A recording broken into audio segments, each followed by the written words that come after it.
মামুন একটা মামলা করেছে, সেই মামলায় সে কাকে আসামি করেছে, কারা কারা আসামি, সে ব্যাপারে আমার জানা নেই, আমি মামলা দেখিও নাই। এবং আমার কাছে যখন মামলার জন্য ঘোরাঘুরি করে তখন আমি বলি যে একজন আইনজীবীর কাছে তুমি পরামর্শ নাও, পরামর্শ নিয়ে তোমার যারা অন্যান্য বন্ধু বান্ধব আছে যারা ঘটনায় উপস্থিত ছিল তাদের সহযোগিতা নিয়ে তোমরা মামলাটা করো। দীর্ঘ 2 মাস ঘোরার পরে আমি তাকে এই পরামর্শটা দেই। তারপরে গত 13 তারিখে সে 11 তারিখ থেকে মামলা করার জন্য থানায় চেষ্টা করে। মামলায় ত্রুটি বিচ্যুতি দেখে আমার মনে হয় মামলাটা করতে তার আরো 2 দিন সময় লাগে, যেটা আমি পরবর্তীতে শুনেছি। কিন্তু অত্যন্ত দুঃখের বিষয়, মহানগর বিএনপির কনভেনারের ভাবমূর্তি ক্ষুণ্ণ করার জন্য বা মহানগর বিএনপির ভাবমূর্তি ক্ষুণ্ণ করার জন্য একটা গোষ্ঠী আমাদের দলের ভিতরে অন্য দলের এজেন্ট হিসেবে একটা গোষ্ঠী দীর্ঘদিন ধরে কাজ করে।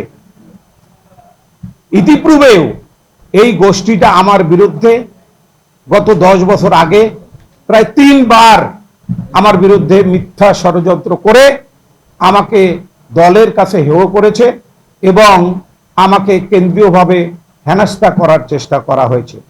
পরবর্তীতে সেখান থেকে আমি উদ্ধার হয়েছি এবং আমি যে নির্দোষ, আমি যেসব অভিযোগ উত্থাপন করেছে সেই সব অভিযোগের সাথে আমি যে সম্পৃক্ত না সেটা প্রমাণিত হয়েছে।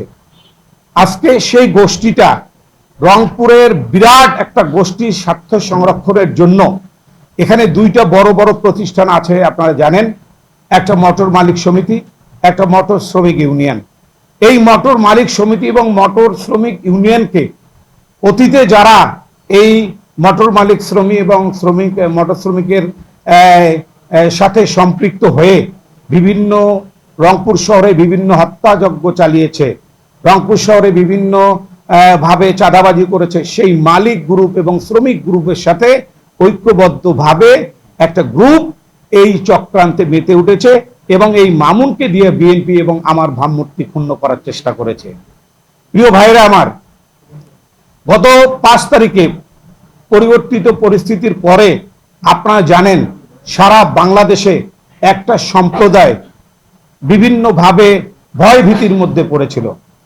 সেই 5 তারিখের পরে আমাদের নেতা জনাব তারেক রহমান উনি আমাদেরকে নির্দেশ দিয়েছেন যাতে করে কোনো মানুষ আমাদের কোনো নেতা বা কর্মীর দ্বারা যাতে নির্যাতিত না হয়, নিগৃহীত না হয়, আমাদের নেতা কর্মীর জন্য যেন কেউ নিরাপত্তাহীনতায় না ভোগে। সেই কারণে আমি পার্টির ভারপ্রাপ্ত চেয়ারম্যান জনাব তারেক রহমানের নির্দেশ ফলো করে সকল নেতা কর্মীকে আমি দলের কনভেনার হিসেবে নির্দেশ দিয়েছি যে কোনোভাবেই যেন কেউ হেনস্থা আমাদের দ্বারা না হয়। কিন্তু অত্যন্ত দুঃখের বিষয়, 5 তারিখের পরে যিনি গতকাল এই আমার বিরুদ্ধে ভিডিও ক্লিপ ছেড়েছে, যিনি সাংবাদিকের ভূমিকা নিয়ে এই ক্লিপ তৈরি করেছে, তিনি মাহিগঞ্জের একটা হিন্দু সম্প্রদায়ের জমি দখল করার চেষ্টা করেছে।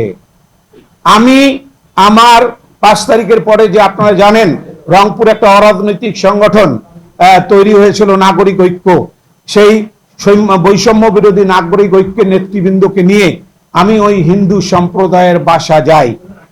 সেই সম্প্রদায়ের বাসা যে তাদেরকে আশ্বাস দেই যে আপনাদেরকে কোনো ব্যক্তি বিএনপি বা অন্যান্য কোনো রাজনৈতিক দলের নেতা কর্মীরা যদি আপনাদেরকে হেনস্থা করার চেষ্টা করে তাহলে আমরা এই মহানগর বিএনপি এবং বৈষম্য বিরোধী নাগরিক ঐক্য তার বিরুদ্ধে ব্যবস্থা গ্রহণ করব।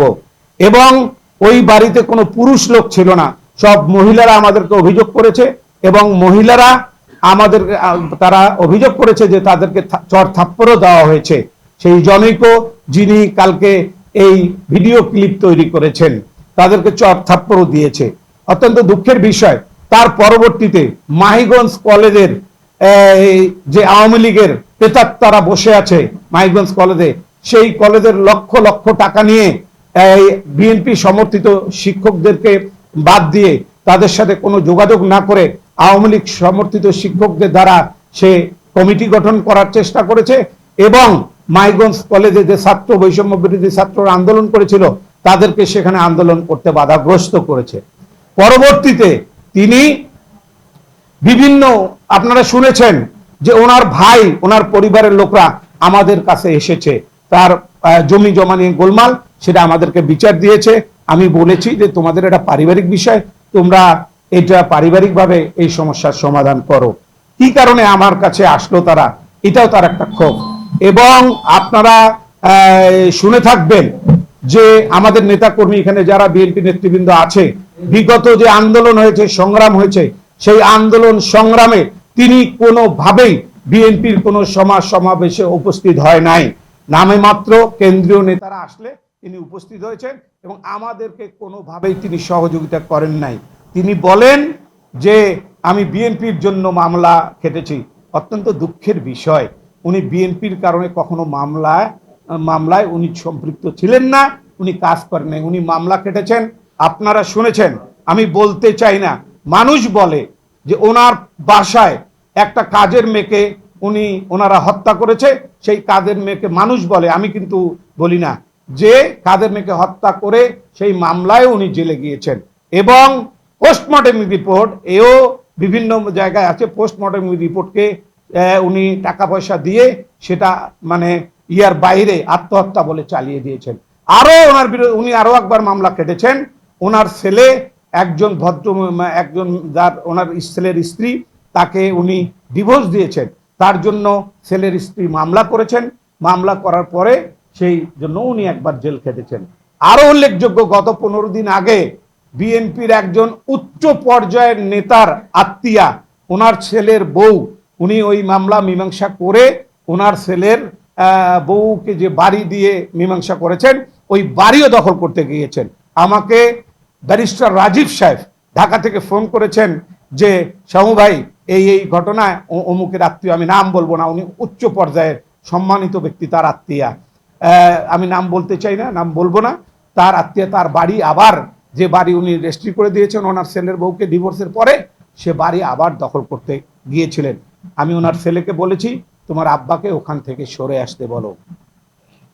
এইসব কারণে, এবং বিএনপির স্টেজে উনি চেয়ার পান না, উনি হলেন সদস্য। আমার তো 42 জন সদস্য, আমি কাকে 42 জন সদস্য কি স্টেজে চেয়ার দিতে পারি? এই সব ক্ষোভ। এবং এর সাথে আমি যে কথাটা প্রথমে বলেছি যে আমার দলে কয়েকজন মুখোশধারী আছেন, দেখেছেন গতকাল চ্যানেল আইয়ে সেই মুখোশধারীদের অন্যতম একজন ব্যক্তি চ্যানেল আইয়ে তার উনি সাক্ষাৎকার দিয়েছেন, এটা দুঃখজনক, এই কথা বলেছেন। এবং এর সাথে আপনারা জানেন যে গত 5 তারিখের পরে রংপুরের একজন আইনজীবী, যিনি বিএনপিকে নিজের বিএনপি বলে দাবি করেন, সেই আইনজীবী ব্যাপকভাবে মামলাবাজি করেছে, মানুষকে ভয়ভীতি দেখিয়েছে।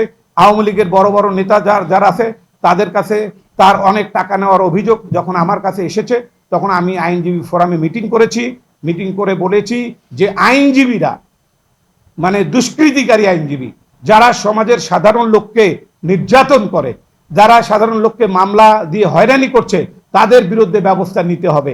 আপনারা দেখেছেন সেই আইনজীবীও 5 জন সদস্য নিয়ে আমার বিপক্ষে সে মানববন্ধন করেছে, এটাও আপনারা জানেন। এবং পরবর্তীতে আপনারা জানেন মাননীয় আইজিপি সাহেব যেদিন এসেছে, ওই আইনজীবী আবার আইজিবির সামনে কি অসৎ আচরণ করেছে।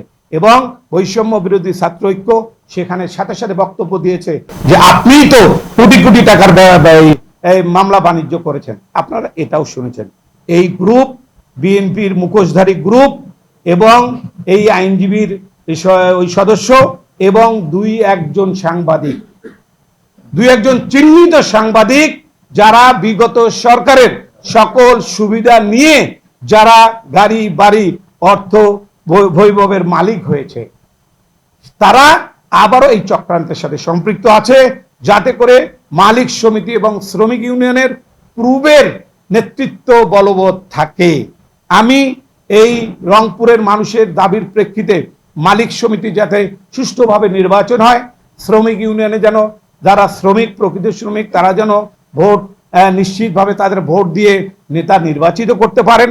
এবং রংপুরে যেগুলো অনিয়ম আছে, এই অনিয়মের বিরুদ্ধে আমি যখন সোচ্চার হয়েছি, আপনারা দেখেছেন যে আমি সবসময় নিরপরাধ ব্যক্তির বিরুদ্ধে যারা মামলা করেছে, যারা হয়রানি করেছে, যারা তাদেরকে ভয়ভীতি প্রদর্শন করেছে, তাদের বিরুদ্ধে কিভাবে আমি সোচ্চার ছিলাম এবং সোচ্চার আছি।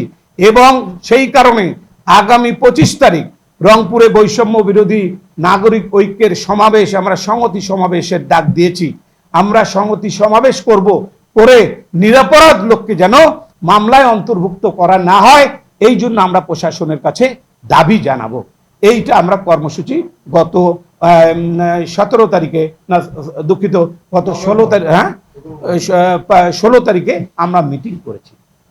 আজকে এই যে আমার বিরুদ্ধে ষড়যন্ত্র, এটা কিন্তু শুধু কাউসার জামান বাবলা সম্পৃক্ত একাই নন, এখানে বিএনপির আরো মুখোশধারী 2-3 জন নেতাকর্মী আছেন।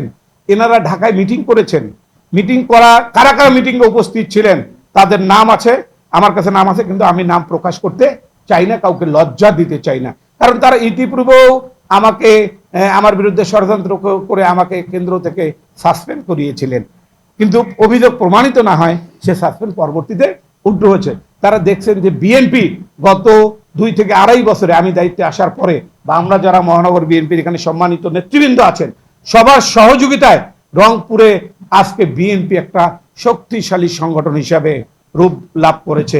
যে সংগঠন আপনারা দেখেছেন গত 7ই নভেম্বর যে রংপুরে র্যালি হয়েছে, আপনারা দেখেছেন সেখানে হাজার হাজার লোকের উপস্থিতি ছিল। এবং গত কয় তারিখে আমাদের মিটিং হয়েছে, এই সম্ভবত 14 তারিখে রংপুর টাউন হলে একটা আমাদের 7ই নভেম্বর সংহতি দিবস উপলক্ষে একটা আলোচনা হয়েছে। আপনারা সেটাও দেখেছেন যে আলোচনাটা কত সুন্দর, সুশৃঙ্খল, এবং মানুষের, আমাদের নেতাকর্মীদের কিভাবে উপস্থিতি ছিল। তা এই সব দেখে, এবং মালিক শ্রমিক ইউনিয়নকে আবারও আওয়ামী এবং জাতীয় পার্টির আন্ডারে রাখার জন্য আমার বিরুদ্ধে, আমাদের দলের বিরুদ্ধে এই ষড়যন্ত্র। এবং আরো একটা কথা বলি, যাতে করে আমি আমার নেতা কর্মীদের চাপে, সবাই আমাকে চাপ দিয়েছেন, বলছে যে আপনাকে রংপুর 3 আসন থেকে নির্বাচন করতে হবে। আমি বলছি দলের চেয়ারম্যান, ভারপ্রাপ্ত চেয়ারম্যান তারেক রহমান যাকেই নির্বাচনে মনোনয়ন দিবে, আমরা তারই জন্য কাজ করব। আমরা বিএনপির জন্য এখানে ফিল্ড তৈরি করব। বিএনপি যাতে আগামী জাতীয় সংসদ নির্বাচনে এখানে বিজয় লাভ করতে পারে, তারেক রহমানের প্রতিনিধি যেন এখানে বিজয় লাভ করতে পারে।